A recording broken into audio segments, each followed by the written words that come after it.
अपने सब पत्रकार साथियों का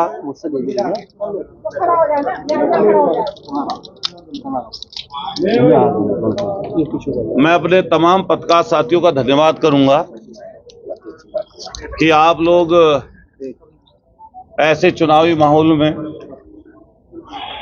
और आज जुम्मा अलविदा है, उसके मौके पर आप सब लोग यहां पर पहुंच गए।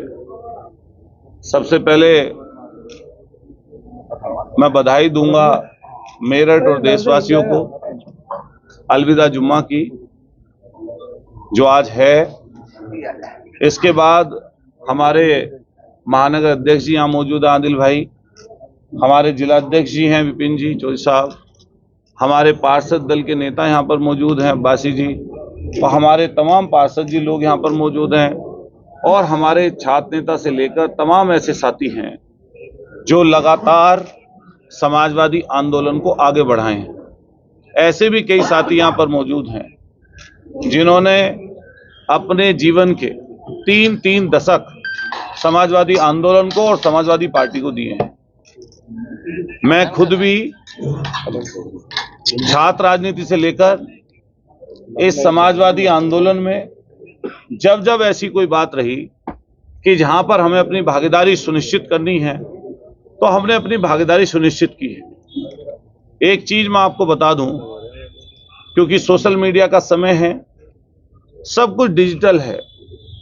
अगर कोई झूठी या सच्ची कोई खबर निकलती है तो जहां एक ग्रुप में पहुंचती है तो फॉरवर्ड होकर ना जाने कितने करोड़ों लोगों तक पहुंच जाती है।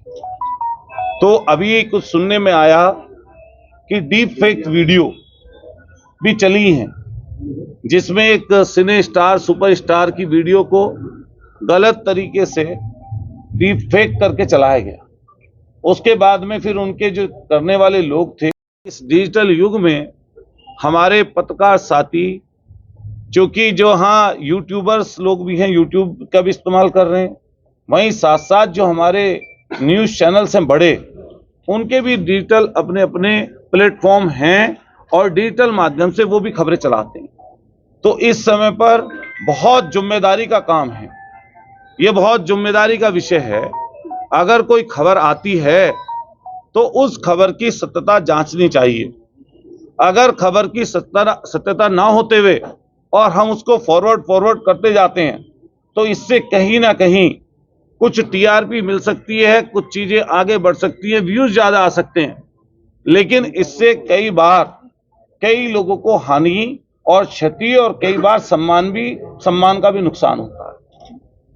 अभी पिछले दिनों जहां हम सब लोग इस समय आम चुनाव में जा रहे हैं, देश का आम चुनाव होने जा रहा है और पहले चरण का चुनाव कुछ चंद दिन बाद है और हमारे मेरठ सहित आसपास के जिलों का द्वितीय चरण में सेकंड चरण में चुनाव है। तो हम लोग बहुत दिन से लगातार राजनीति में सक्रिय हैं।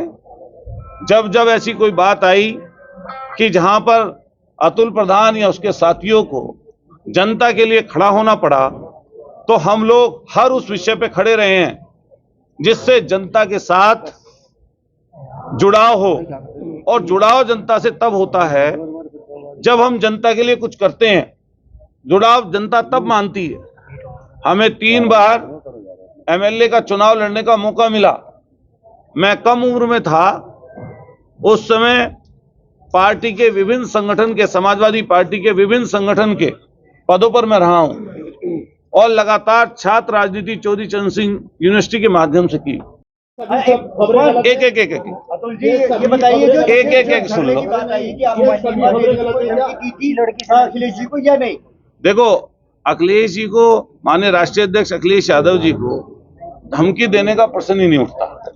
अपनी बात आदमी वहां पर कहता है, और जब आदमी अपनी बात कहता है तो ये जो कोई बताने वाला, जब मैं था वहां पर और माननीय राष्ट्रीय अध्यक्ष जी थे तो मेरे और उनके बीच में क्या बात चल रही है ना तो उन्होंने बताया और ना मैंने बताया, ना मैं यहाँ प्रेस में उस बात को बताऊंगा।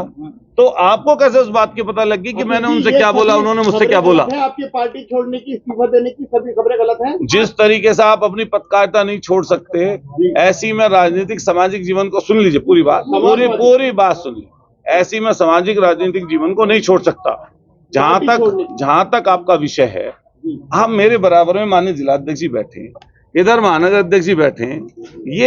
ये प्रेस कॉन्फ्रेंस इसीलिए बुलाई गई है कि सब लोगों की सारी भ्रांतियां निकल जाएं और मैं और आप सुख चैन से ये वाला लोकसभा का चुनाव लड़ें और लड़ाएं। अब योगेश, आप ये बताइए कि आप बीजेपी नेताओं के संपर्क में हैं या नहीं, जरा ये भी बता दीजिए। अच्छा, आप बीजेपी के नेताओं के संपर्क में हो या नहीं, बताओ। हम तो हमेशा रहते हैं। तो हमेशा रहते हैं।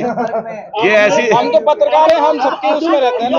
आप बताइए। एक सीधा जवाब ना है, ना। अखिलेश यादव के साथ में अतुल प्रधान योगेश वर्मा को इलेक्शन लड़ाने जाएंगे। अतुल प्रधान योगेश वर्मा को इलेक्शन लड़ाएंगे। अच्छा, मैं कहीं जा ही नहीं रहा हूँ, तो मैं एक ले लो। अतुल प्रधान समाजवादी पार्टी, सुन लीजिए, समाजवादी पार्टी माननीय राष्ट्रीय अध्यक्ष जी कहेंगे कि जाइए लद्दाख, वहां पर चुनाव लड़ाइए तो लड़ाएंगे। समाजवादी पार्टी राष्ट्रीय अध्यक्ष जी कहेंगे कि आपको संगठन में आके काम करना है, चुनावी राजनीति नहीं करनी, तो करेंगे। और सुन लो, और पल्लवपुरम, सुनिए, पल्लवपुरम हो या शास्त्री नगर हो या प्रहलाद नगर हो या नूर नगर लिसाड़ी हो या सराय हो या हो, नहीं घुमा के जवाब देने, समाजवादी पार्टी की वो उम्मीदवार हैं, इसका कोई प्रश्न ही नहीं उठता कि उनको चुनाव न लड़ाए। उनके भी तमाम वरिष्ठ लोग हैं, सोशल मीडिया प्लेटफॉर्म पर भी तमाम हमारे साथी ऐसे यहाँ पर हैं जो कहीं ना कहीं हमारे आंदोलनों को, संघर्ष को जिन्होंने नजदीक से देखा है, और शायद ही कोई मेरठ का व्यक्ति ऐसा होगा या आप में से कोई ऐसा व्यक्ति होगा जिसने हमारे संघर्ष को, हमारी शुरुआत को, हमारे हारने को या हमारे जीतने को नजदीक से ना देखा। हम लोग कोई धन्ना सेठ के यहाँ पैदा वाले व्यक्ति नहीं है। हमने अपनी मेहनत के दम पर, संघर्ष के दम पर, जाति धर्म से ऊपर उठकर लोगों को जोड़ने का काम किया, और उस जुड़ाव के कारण आज हम लोग उधर की तरफ बढ़ रहे हैं जिधर की तरफ नीतियां बनती हैं, जहां से नीतियों का निर्धारण होता है। और मैं बड़ी साफ गोई से आपको ये बताना चाहता हूं कि दल और पार्टी बदलने का निर्णय ये कोई गुड्डे गुड़िया का खेल नहीं है। ये कोई अचानक लिए गए निर्णय नहीं होते। ये कोई एकदम ऐसा नहीं है कि किसी ने बोल दिया, सोशल मीडिया के प्लेटफॉर्म पर चल गया और दल पार्टी बदल लिए या दल पार्टी बना लिए। ये ऐसी चीज नहीं है। अगर भविष्य में, इसको आप अन्यथा ना लेना, अगर मान लिया हमारे मन में कोई बात हो, तो अतुल प्रधान कम से कम ऐसा व्यक्ति है कि सबसे पहले जिन्होंने हमारी शुरुआत कराई, हम कोशिश करेंगे कि सबसे पहले उनसे ये वाली बात बताएं। और ऐसी चीज नहीं है, मान लिया हमारे उनके रिश्ते कोई खराब थोड़ी ना है। उनके हमारे रिश्ते खराब नहीं है, उनके हमारे रिश्ते बहुत अच्छे हैं। और अगर मैं सोचता हूं खराब रिश्ते होते तो कैसे एमएलए बन पाते? अगर खराब रिश्ते होते तो वो कैसे भी हमारा एमपी का टिकट हो जाता? ये पार्टी का कुछ निर्णय रहा होगा, क्या पता कितने लोग उसमें हों, हम नहीं कहना चाहते, लेकिन बस हम इतना कहना चाहते हैं कि पार्टी जो है आगे बढ़े, और पार्टी जो है किस तरीके से ये लोकसभा चुनाव जीते, हमारी मंशा है। अब सवाल ले, वो भी अपनी बात रखता है। यही असली लोकतंत्र भी है। जहां टिकट की बात है तो ये बात सच है कि कल सुबह में माननीय राष्ट्रीय अध्यक्ष अखिलेश यादव जी ने हमें और सामने वाले व्यक्ति को बुलाया था, और काफी देर तक वार्ता हुई, और उस वार्ता के क्रम में उनको पार्टी के शीर्ष नेतृत्व में माननीय अखिलेश यादव जी ने अधिकृत किया चुनाव लड़ने के लिए। तो जो उनका डिसीजन हुआ उससे अलग हटने का तो कोई मतलब नहीं है। अभी कल से मैं आप सब लोगों से आपके सवाल लूंगा, इसके बाद जो अपनी बात पूरी कर लूंगा। अभी कल से जैसे ही सवेरा मतलब ये प्रकरण हुआ तो कई जगह खबर चली कि अतुल प्रधान इस्तीफा दे रहे हैं, फिर खबर चली कि अतुल प्रधान किसी और पार्टी से भी सिंबल लेकर अपनी पत्नी को चुनाव लड़ा सकते हैं। कई जगह से खबर आई कि भाई अतुल प्रधान किसी दल पार्टी में जा सकते हैं, और यहां तक भी सोशल मीडिया प्लेटफॉर्म पर अलग अलग तरीके की फोटो चलने लगी कि शाम को 4 बजे अतुल प्रधान पार्टी ज्वाइन कर रहे हैं, दूसरी सरकार वाली पार्टी वो ज्वाइन कर रहे हैं। अब पता नहीं, मैंने आज इसीलिए वो सारी बातें क्लियर करने के लिए मैंने आज सब प्रेस के साथियों को यहां पर बुलाया है। यहां पर हमारे प्रिंट मीडिया के साथी भी हैं। समानता की बात की है, गैर बराबरी को खत्म करने की बात की है, हम उसकी राह पर चलने वाले लोग हैं। अभी मेयर का चुनाव लड़ने का मौका भी पार्टी ने दिया था, हालांकि हम नहीं जीत पाए। कुछ समीकरण बने, जो चीजें नहीं आपके सामने हैं।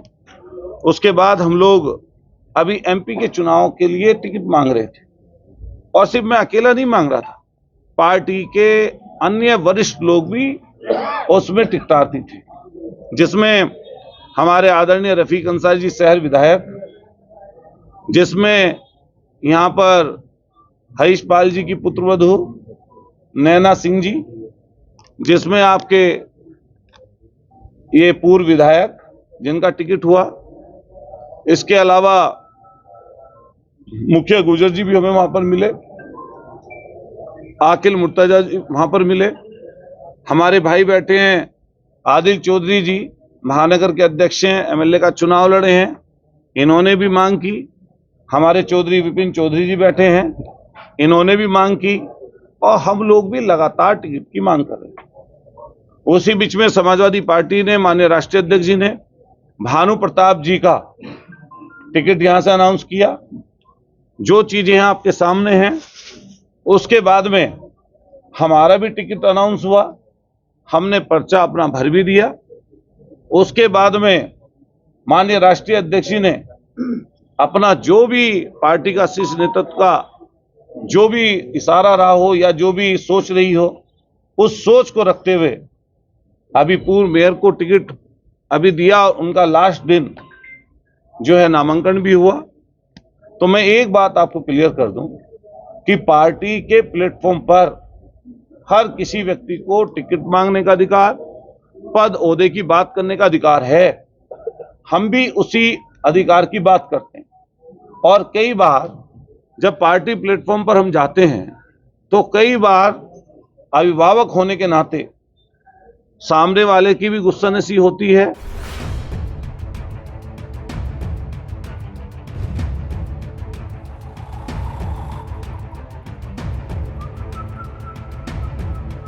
हर बड़ी खबर का असली एड्रेस है खबरनामा, इसलिए हर न्यूज अपडेट के लिए सब्सक्राइब करें और फॉलो करें खबरनामा, और इस वीडियो के लाइक बटन को प्रेस कर इस वीडियो पर कमेंट के जरिए अपनी राय देना ना भूलें।